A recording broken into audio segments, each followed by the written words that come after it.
Hello everybody, welcome to the American Dream. Today we have Ted Grant, publisher of Essex Media Group, and Carolina Trujillo, Public Relations Director for Essex Media Group. Yes.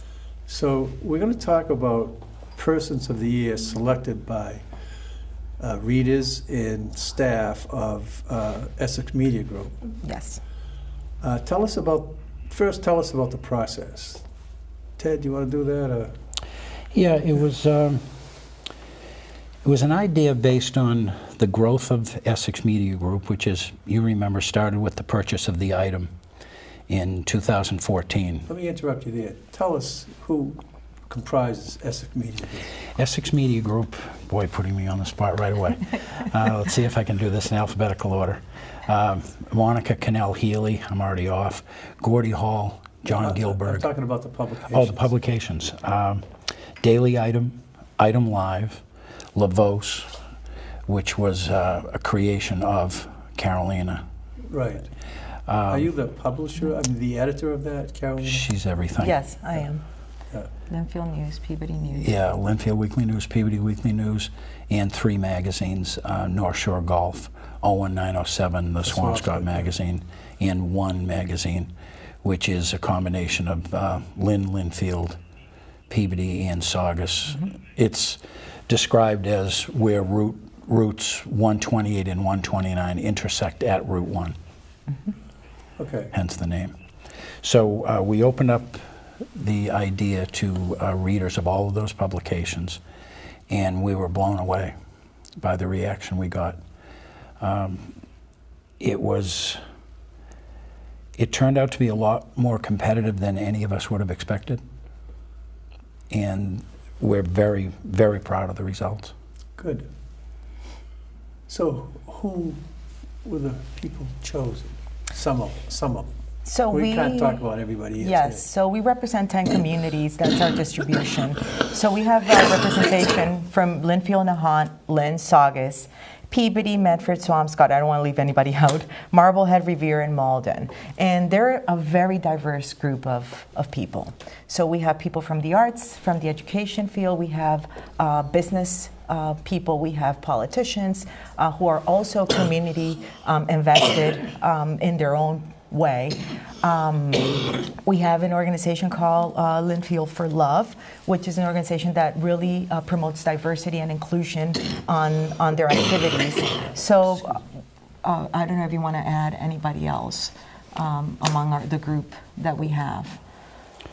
Well, that covers the group, but as Carolina said, it's a diverse group. What's his name? Zach Cummings. And why was he selected? Zach became a rallying point for the community. Yeah.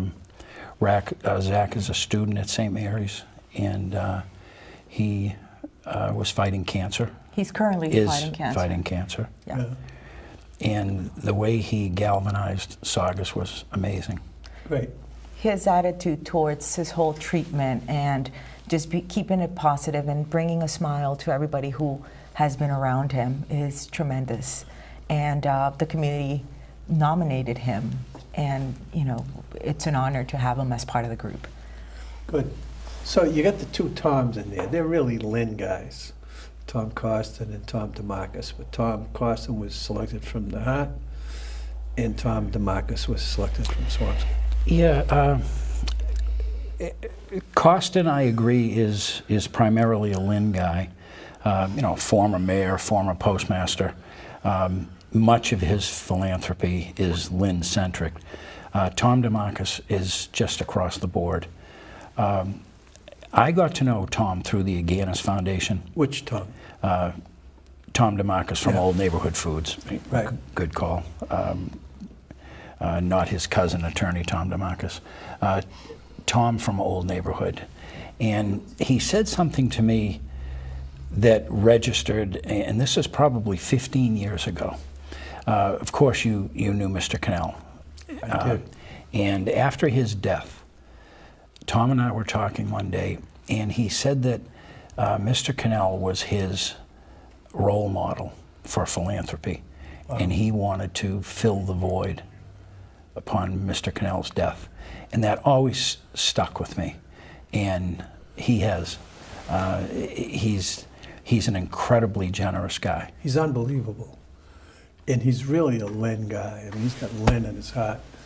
I know he lives in Swampscott, but I first met him last year, and in connection with an organization that I'm affiliated with. And it was really an interesting meeting, and I found out about his generosity. I mean, you don't have to solicit, I should tell him, you don't have to solicit Tom, he just gives money away. But he's looking to organizations that help Lynn people and help people that are trying to move on up. You know, he's just fabulous. I'm a liberal Democrat, as I think you know, and I think It's the only reason I'm on the show. and I think he figured it out. But He tolerates us. He does, but he's a Republican. I don't think you could ever call him a conservative Republican. I really don't know. But we hit it off like that. I mean, he was just fabulous. And we've met a few times since then. And I really respect him for his generosity and his thoughtfulness about Lynn. And he puts his money where it should go, you know. I mean, never mind, I'll tell that story. And the impact has been obvious. Yeah. And I won't even begin to mention the entities because we'll end up forgetting Right. half Somebody will of say, them, most what of them. about us? Yeah. Right. So, I'm glad he's still around. I'm glad he's still active and engaged. And thank you, Tom, for all that you do for Lynn. The criteria for selecting the persons of the year was really people who improve the quality of life of the citizens of the communities that they're in. So I think that based on that, it summarizes what you're saying about all of the people, especially Mr. Demakis. Yeah. And I think that in their own way, each of the people that was selected does just that. You know, just bring up the spirits of people, give a positive contribution. For Lynn, we selected Al Wilson, which Right. is, Yeah. yeah. So basically, he created a destination of Lynn as a cultural hub, which is a huge accomplishment. And he did it within a year. So that's why I think that he was recognized for his Oh, it efforts. was amazing. It was. Seemed like he did it within a week. I mean, it seemed like all of a sudden that thing came alive. Absolutely. There was a lot of work. He had an extremely well-organized team. Yeah. And they were just on it every day, 24 hours a day. Well, you were a big part of that team, so you Yes. saw the inner workings of it and how truly impossible it was, Oh. and they accomplished it. And as you said, it seemed like he did it in a week. It did. Yeah. The thing that I most admire about him is he's one of the few people I can recall who under-promised and over-delivered. Well, the paintings themselves are fantastic. Yeah. I mean, you know, they're just wonderful.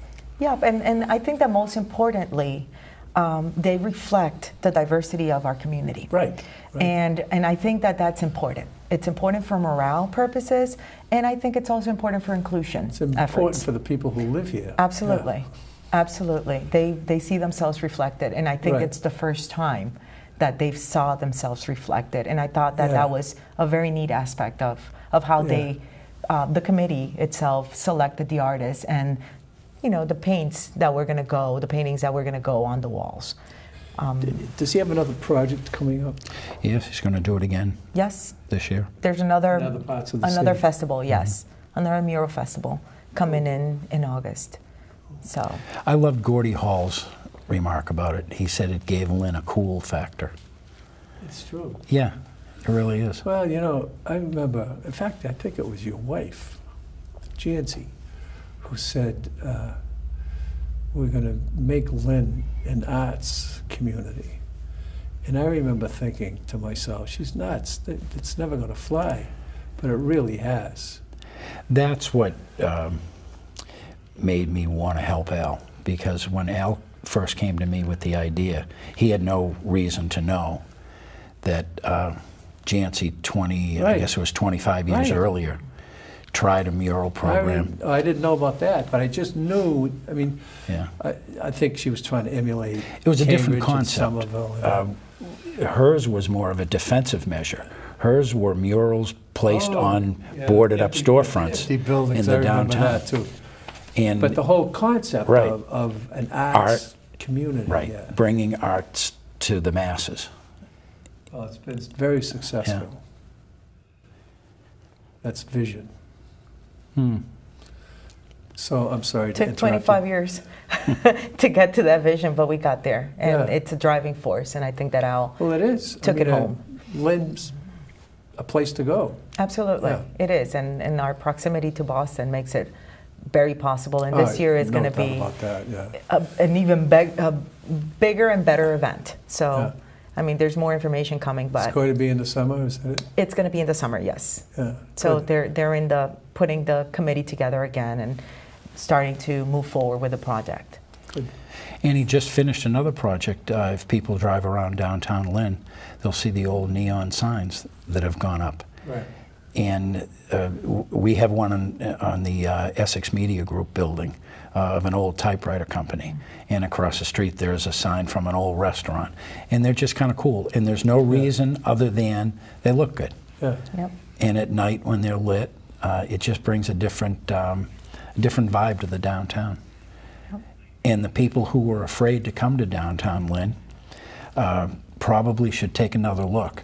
I think what happened to Lynn, well, during the days that Jancy was trying to put murals on boarded up storefronts, the place was empty. It was never particularly dangerous, but because there were no people on the streets, it had that feel. And now I sit in my office at the Item and look out Monroe Street, and there's traffic. And you can't move on Monroe Street early morning or late afternoon. And it's just, it's a completely different feel, and it's in direct opposition to what the perception is. Lynn's alive again. Right. So I think the perception is changing, right? Yeah. Absolutely. Yeah. But it's hard. It's hard. So. Yeah, perception takes a long time to catch up Right, to reality. Mm-hmm. That program at City Hall, started by Chipper Clancy and his successor to Jancy. His name's Steve Harras. no, No, Hal. No. No, Jamie Marsh. Jamie Marsh. Okay. That's been enormously successful for the city. I mean, people come from all over to go to those shows. My wife's a volunteer. Oh, the auditorium. Oh, Yeah. The yeah, auditorium. amazing. And Yeah. actually, it was included in the new zoning of the cultural district. Because this year, they petitioned, actually last year, and we got the designation, they petitioned to include the Lynn Auditorium as part of the cultural district of the city of Lynn, because it wasn't included. So they widened the zoning. So and where now is it's- the cultural district, do you know? So it's downtown Lynn. It goes from the Lynn Museum, but I know that it ended somewhere before it includes Monroe Street, Market Street, all of that, but it didn't include City Hall. the auditorium. Right, So because I was trying to get my office in there. so we petitioned. Carolyn, I don't remember her last name, but she was the Carolyn one. Cole. Exactly, she was the Yeah. one who led the initiative, and obviously with Drew's Russo's help and input, they led that, and they petitioned for the auditorium to be included, and the That's cultural good. district was Great move. was improved and was widened. So Yeah, it's a win for the city. yes it is. Because you're absolutely right. They are bringing a lot of shows, and also a lot of diversity is being included, which is important because they're including everybody. It's a diverse city. Absolutely, and people from other towns are coming Yeah. to Lynn because of that. So it's a win for the city. Absolute win for the city. So your event, what's going to take place on March 7th? Well, we will honor the 10, but before getting that, I want to go back to something Carolina just said about the diversity. Lynn is every bit as vibrant, downtown Lynn is every bit as vibrant as we remember it decades ago. In the 50s. but the complexions have changed. Right. And the stories in Lynn remain the same. It's in many ways, it's a starter community. Buy your first home here. Right. And that's been fun to watch. And that's why we're proud of our selections for the Persons of the Year. But if we could have honored everybody who was who had been nominated, that's where it really shows. And that night we'll have the list of the 80 so-called community all-stars, and it's an amazing list. And it shows the changing face or faces, not only of Lynn but of the 10 communities we cover. And that's what makes the thing kind of fun for us to do. As for the event itself, it will be just a quick way to recognize and say thank you. At the museum. At the museum. Yep. From 6 to 8, and actually it's a community event. So people are welcome. We have tickets available at, we're soon going to see the link on screen on our item live. How much are the tickets? They're $25 a piece. If somebody wants to come and they don't have the money to cover the ticket, they can certainly contact me, and I have some that I can definitely extend. We want to make sure that all members of the community are welcome to come and attend and see that what we're trying to really do here is really build leadership within our communities and celebrate the people who are putting these efforts together. And I think it's important for communities to celebrate that because it gives a sense of accomplishment and also kind of sets the bar of what we're expecting from every person in each of the communities that we serve. So I think it's a community event. Everybody's welcome, and we want to celebrate diversity and accomplishment. So Nahat, you selected Tom Costin. Yep. Is he going to come up from Florida? No, he's not. He's not. We already had a conversation with him, and unfortunately, he won't be there. But we will make sure, and we'll document that he gets his award because he was very excited. He actually visited the office maybe 3 times, yeah. Very apologetic and trying to set, he just can't be there. It's a health issue, it's a health matter issue. of flying back and forth in a couple of days. But he was very apologetic, and he was trying to change the course of his trip, and we said it's fine. His wife didn't want to do that. Well, yeah. In his best interest. The husband is the head, the wife is the neck. The head goes with the neck. The husband is the head? Did she say that? Yeah, and the wife is the neck. And the head goes where the neck tells it. There you go. Ooh, there. she caught me with that. Yeah. Caroline and I had a conversation about this yesterday. And one of the things that I like about this, and I hadn't thought about it until she pointed it out, what we're really doing is we're presenting 10 role models. Yeah. Now, we have a couple and then we have a group, the group from Linfield, but they're all role models in their own way. And it gives people something to look at and something to aspire to. And I can't imagine a better group. And it just has everything, including kids, right? So there's a little bit of something for everybody in here. Yeah.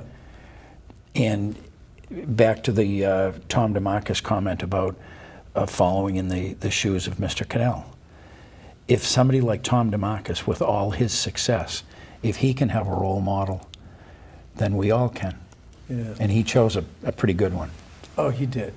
Connell was Mr. Generosity, great leader. But Tom DeMarcus, he actually seeks out. I mean, he doesn't wait for people to come in and say, hey, would you make a donation to my organization? Right. He actually looks for places to donate. That's incredible. He's got a good sense of humor, too. And he was one of the first people who I spoke with about the idea about the Spanish Weekly. And Tom prides himself on the number of minority workers, employees he has at Old Neighborhood. Plant, yeah. And he loved the idea of Lavos. And then, Carolina took the thing. It was an idea that I had on a piece of paper. And every time we came close, I found out something new I didn't know. And I was terrified because something like this had been tried maybe 15 or 20 years ago, and it failed miserably. Yeah, I remember. And then Carolina was recommended by a friend of a friend, and she took the thing and made it work. And it's reflected in this. It's reflected in the Persons of the Year. So many names in our community all-stars are Latino names, and it's good. It's positive. Tom is very proud of Lynn, and he's very proud that Lynn is and has been a diverse community. Mm-hmm. I mean, he supports the concept 100%, so that's wonderful. And then there's Tom Costin. This is really a Lifetime Achievement Award. You know, I've had the fortune of knowing Tom for probably 25 years now. I wish I had, at my age, the energy he has at his. What's he, 92 maybe? Yeah, 92. And it wasn't that long ago that you could see him rollerblading around the hunt. He's an incredible guy. And, you know, for me, I am taking a certain level of pride in presenting some of these people. Tom Gould I've known since high school. Tom is a Tom DeMarcus in the making. Another extremely generous guy. Plus, it's a perfect combination, the hot dogs and the ice cream, so all the basic food groups are going to be covered Wednesday. Tom Gould is the owner and president of Treadwell Treadwell's, Ice Cream for right. our audience, so they know when you're talking about ice cream. And he's very generous, and he does these catering events with ice cream. It's great. And in the topic of diversity, I also want to include our Latino person, which is Monse Torres Hood. She is from Ecuador, and she is living in this. She's the person nominated from Revere, or the winner for Revere. And she has huge efforts in making sure that parents and children were provided with the adequate resources to be able to perform well in the public school system. So she is an educator. She is a person who's highly influenced in the public school system in Revere, and it's an advocate for minority communities. Their public school system is doing very well. Yep, they're doing really Moving well. on up. Yeah. Yep, so is Lynn. Good. Yeah, I know. We're Lynn moving is. on up. Yeah. So that's good to hear. Good to work George and Wheezy into the conversation. Yeah. What do you get to say about it? Moving on up. So, I mean, all these people are tremendous examples. It's an honor to just have Sure them is. in a room together. Got to be very proud of themselves. Who else do you have?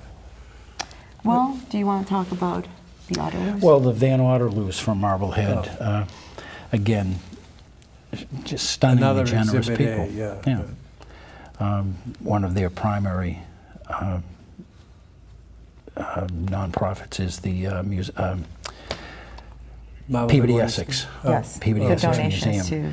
to And the obviously the Van Otterloo Lynch Y YMCA. Mhm. in Marblehead. So, you know, again, it's a group of people who have made an enormous impact. And people who don't have to do any of this. Right. That's the stunning thing, that they don't have to do Absolutely. any of it. And the Van Otterloos, they go out of their way to, like Tom DeMarcus, to find charities and contribute. So we have 3 minutes left. Let's go back to Tom Costin. He was successful as a young man. He was the youngest elected city councilor at the time. I think he got elected to the council at age 21. I'm not positive of that. Yeah, and then became the youngest mayor. Yeah, I'm pretty sure he still holds the record for youngest mayor. yeah. I think Mike Miles and Johnny O'Brien probably beat the Youngest age. councilor. Yeah, youngest councilor. Okay. I think John was elected at 19, Well, maybe? that's because they changed the Voter voting age, yeah. right. So, Right. yeah. I was going to qualify my comment about Tom. But he had energy and imagination at that time, and then he had this great career with the Kennedys. And then he became the face of the Lynn Business Partnership's never-ending quest for rapid transit. Yeah. And I'm still not willing to say it won't happen. And it's obvious that's what the city needs. Tom's idea from 1993 is just as relevant today as I it remember was then. sitting in that meeting down in your office Yeah. on the Linway. Yeah. That's a long time. Man. The city needs a game changer, and it's rapid transit. And Tom's determined, as he says, to ride that first train, which would be fitting. Oh, great. So the event is Wednesday, Yeah. The museum, and as Carolina said, tickets are still available. Is it 6 to 8? Is that what you 6 said? to 8, yes. 6 to 8, and all the community is welcome. All of Lynn is welcome. All of All our of our communities communities, yeah. are welcome. Yeah. And I wish we had thought about Tom Gould to cater it. Yeah. Oh, yeah. True. Yeah. Okay, well, is there anything you want to say? In conclusion, we've got to wrap this up. No, I think that we really want to celebrate community and diversity, and we have these champions that we want to honor. So everybody's welcome. March 7th, Lynn Museum, 6 to 8. Just show up. It's awesome. Will you be there? Absolutely. It's a big attraction. Oh, I'm What not. about Ted? I'm not. And to tie it into your show, these people embody the American dream. Yeah. Yeah, that's true. Tom DeMarcus grew up right around the corner from me. And he likes In the old neighborhood. Yeah, okay, we got to wrap it up. Yeah, in the old neighborhood. Right. We have to wrap it up. I'm sorry. Thank That's you, a story Jimmy. for another Thank you time. so Thank you much. for coming on the show, Ted and Carolina. See you again sometime. All right.